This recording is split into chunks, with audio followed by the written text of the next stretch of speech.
Peace, everybody. It's your boy Biggs back with part 2 of the Kanye Rants. Today, what I'm going to talk about is the Drink Champs interview and the Piers Morgan interview, both of which were super long. I watched both of them twice, and then I watched a bunch of clips from both of them, which, to be perfectly honest, you have to do if you want to actually follow. At least for me, that's what I had to do in order to follow, because Kanye is very dispersed, very scattered in his thought, and he's easily distracted and goes off on these tangents, not all of which, by the way, were anti-Semitic. There were some points that were made that were not bullshit, that had absolutely nothing to do with the Jewish community at all. But overall, the thing that everybody is going to focus on is the anti-Semitic comments, which, let me be clear, absolutely anti-Semitic speech, which is absolute violence. It may not be physical violence, but it's violence. And we have to acknowledge that, right? Being as though things went how they went, you know, how we gauge it might be adjusted, right? And honestly speaking, I don't really foresee the Jewish community changing the gauge, right? And you'll understand what I mean by that a little bit later. Anyway, let me get into it. What I'm going to be doing in this video is not a point-by-point breakdown, because that would make for a super long video. But there were some points that kind of stuck out to me that I thought were interesting that I would like to discuss. And definitely, please get into the comments and let me know what your thoughts are, especially if you've watched either one or both of these interviews.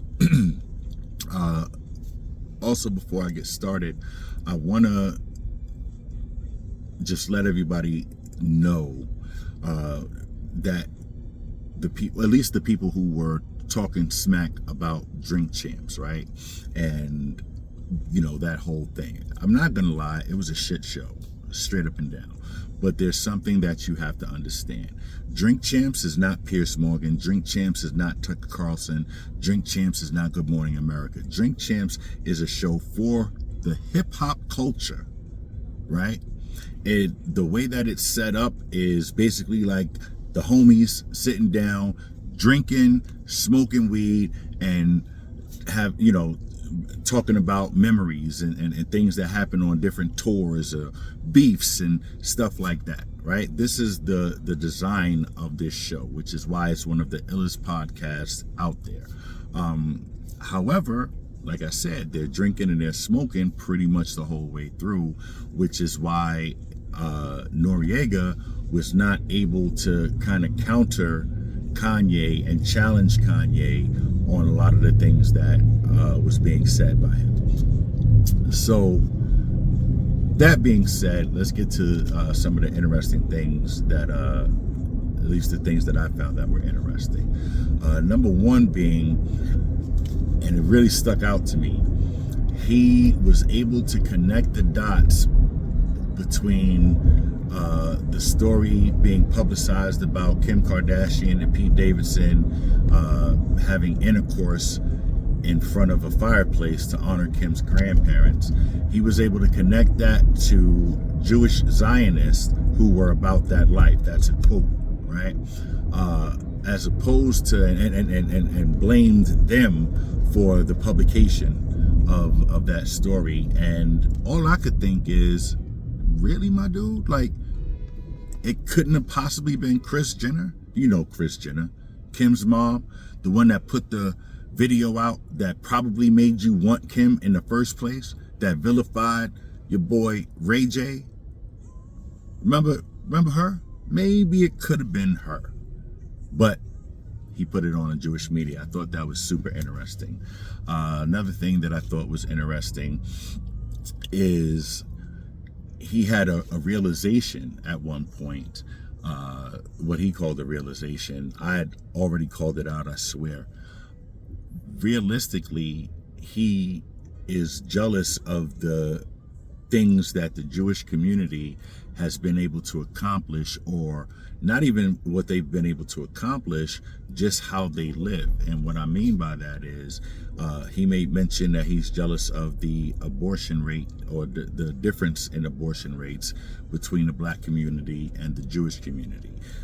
He claims that 50% of black deaths in America are caused by abortion.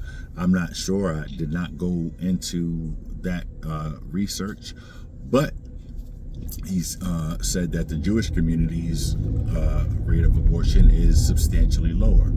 Again, haven't gone, and done any research on that, but I'm sure that it's lower for a number of reasons.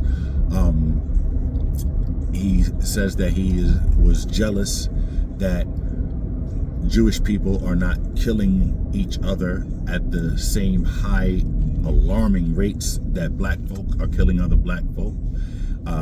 He is jealous of the fact that in some pockets of the Jewish community, generational wealth has been able to be passed down. He just jealousy, point blank, period.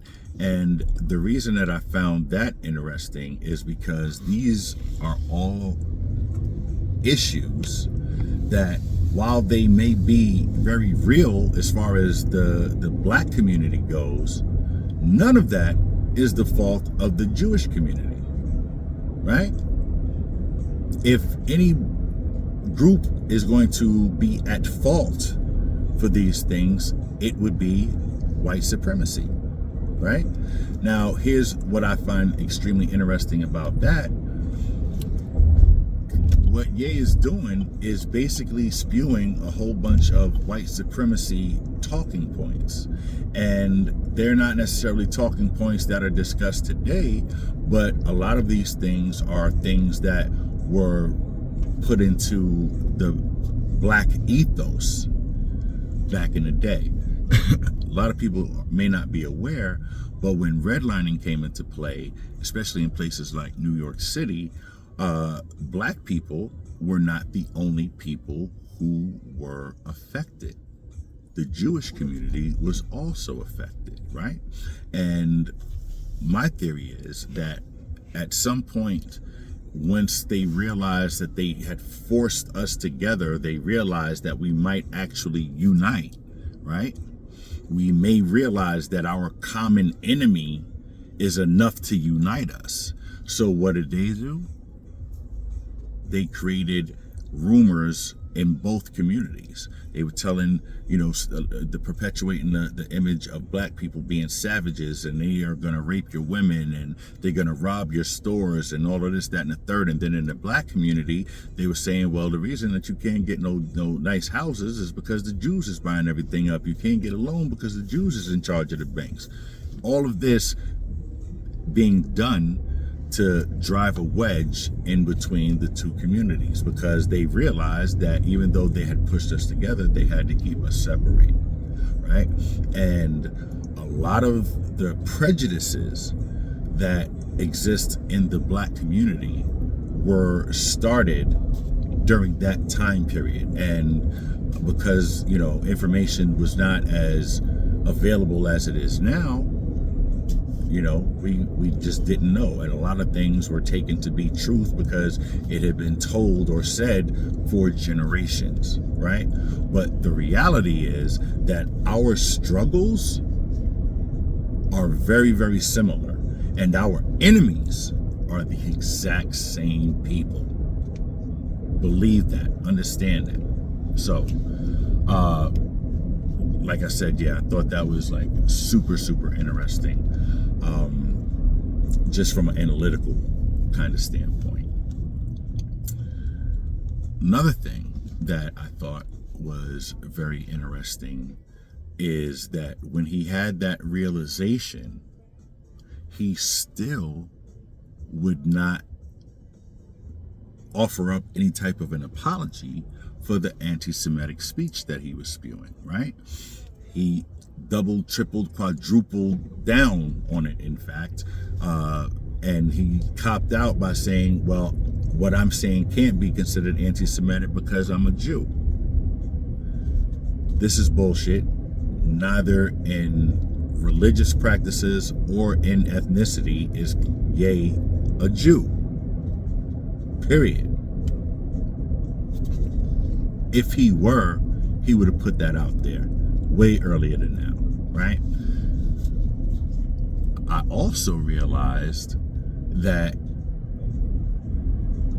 in his doubling down and tripling down, he kept referring to the Jewish-owned media and kept saying that that Jewish-owned media and Jewish-run media own the black voice, right? And of course, every once in a while, he would sprinkle in some of the other white supremacist talking points, you know, black people only voting Democrat and wanting to be, you know, having us kept in a box.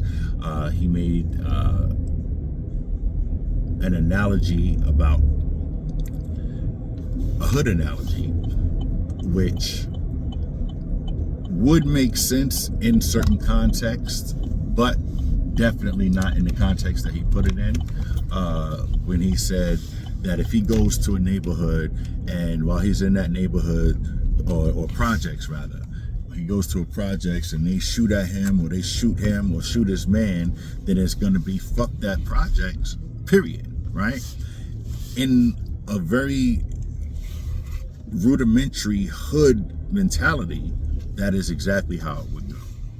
However, this is not what Kanye was talking about. What he was talking about was, because he apparently, allegedly, had entered into a couple business deals that he felt he got shitted on in, he decided that he was going to hold the entire Jewish community accountable. This essentially is basically just the throwing of a temper tantrum. He wanted attention brought to these alleged bad deals and was willing to be absolutely anti-Semitic until he got what he wanted. This, ladies and gentlemen, brothers and sisters, kids and kiddies, is the reason that this whole thing is anti-Semitic, right? He doesn't have any legitimate beef with the Jewish community on any level, not with the ethnically Jewish people, not with the religiously Jewish people, not with the Orthodox. No Jew does he have a problem with. He has a problem with some people that he did business with who he believes could be Jewish, either in faith or ethnicity. And because of that belief, he is willing to just disrespect and shit on every other Jew. And then when it gets to be a little bit too much, he wants to say, well, because I'm black, I am also a Jew. This is why that is violence. This is why that is hate speech. This is why this whole thing that he's doing is anti-Semitic.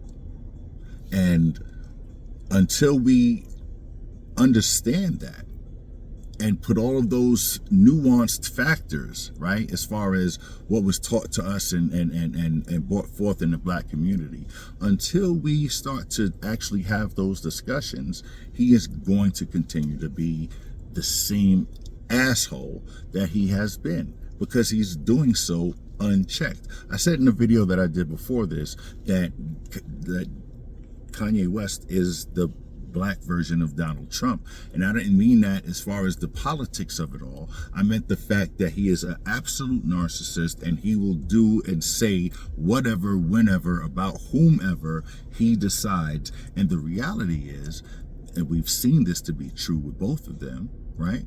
The reality is that after he says these things, we still embrace him. Just like the country embraced Donald Trump. After the, what was it, Access Hollywood videotape came out in 2016, everybody that I knew, Republican and Democrat, was like, oh, he's done. It's a wrap. We ain't got to worry about him no more. And a few months later, he was the president of the United States of America. I don't believe that that's going to be Kanye's fate. What I'm saying is the similarities in their personalities and how they operate are on the same frequency. Now, going to the Piers Morgan interview, another interview which went totally off the rails, but I thought that it was very interesting. Two things I thought was interesting as far as the interview goes, but just in general. Originally, when I first heard about the Piers Morgan interview, I heard that Kanye agreed to do, or Piers agreed to have him on because he wanted to make an apology to the Jewish community. And once he got on, he refused to do so. That's what I heard. After watching the interview, all 2 hours and change of it, actually Kanye does make an apology, right? Whether it was a sincere apology, I do not know. And as far as him being forgiven, for lack of a better term, that's not a discussion that I could be part of, because I am not part of the Jewish community, right? As a member of the black community, I'm not really rocking with him as far as anything that he's talking about. But I've been not rocking with, like, I don't agree with him politically or like really about anything, right? But like I said, he is a great performer, and you know, the beats that he jump on, knocking the club. So if I'm out with the wife, we're gonna dance to it. Well, she probably is not, but you know, me personally, up until now at least, that's how I was operating. Now, what I thought was very interesting was in the Piers Morgan interview,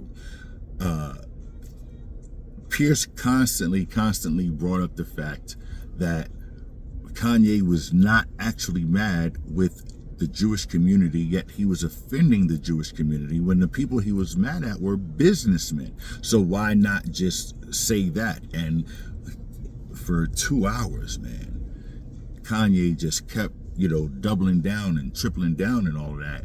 Then at the end of it, he, like I said, he made an apology. What or how people accept that or perceive that apology is up to them. In my opinion, it was not enough, at least, and I'm not speaking to the anti-Semitism, I'm talking about everything else that he said. For me, it's not enough for me to forgive him, but who am I, right? What I will say is, I think that it is very hypocritical in certain pockets of the black community, because we're mad at him with the George Floyd statements. We're mad at him about the White Lives Matter t-shirts. But at the same time, we are like, you know, we'll tell Jewish people, oh, like, that's just Kanye being Kanye. Don't, you know what I mean? Or want to act like the Jewish community is taking it too far, or the media is taking it too far. These are things that he is constantly saying. He's putting himself out there. The media is not doing this to Kanye West. Kanye West has done this to Kanye West, and we have to accept that. I spoke earlier about autonomy, and we have to have that for him as well. He is making the decisions that he's making. Granted, he's around people like Candace Owens and people that think like her, and having conversations with Tucker Carlson or whatever the case may be, and hanging out with Donald Trump. But he is a grown man, and he makes his own choices, his own decisions. That is what he does. We have to acknowledge that, and we have not been doing so. I'm going to close out by saying, anybody who is surprised or clutching their pearls, you can miss me with all of that. I'm not saying that we should have seen the anti-Semitism come in, but we shouldn't be surprised by it, because this is the kind of person that he is. Whatever he needs to do to garner attention, he is absolutely willing to do. And we've known this since the beginning. When everybody fell in love with him because he said George Bush don't care about black people, that type of outburst got him so much acclaim that he understood that that was the formula. And that's how he has been operating ever since. And we have to acknowledge that as well. So anyway, I don't really got too much more to say about this. I don't want to give it too much energy, as he's already getting a lot of energy anyway, but just wanted to put my 2 cents in, just my thoughts, share it with y'all. Let me know what you think in the comments, like whether you're black or Jewish or a person of color or even a white person. Let me know what your take is on Kanye, especially if you've watched all of the interviews, right? If you haven't, not saying that your feelings on the situation aren't valid, but I'm really, really interested in speaking with people who have taken the time to sit down and analyze what it is that happened in that interview, because it is really, really interesting. So yeah, get in the comments, like the video, please subscribe to the video, subscribe to the channel, pretty please. Also, the link to my Patreon and all of the cash links and all of that are going to be in the description. So if you want to donate to help me continue to do these videos, or help me to upgrade the manner in which I'm able to shoot them, that's how you can help me and support me. So until next time, I'll see y'all later. I'm gonna try my best not to do another Kanye video. I got a bunch of thoughts that I've been kicking around. I'm gonna start pushing them out, especially since I've realized that this format, the car, is probably gonna be what it is, but I just have to get this off my chest. So anyway, I'll see y'all later. Peace.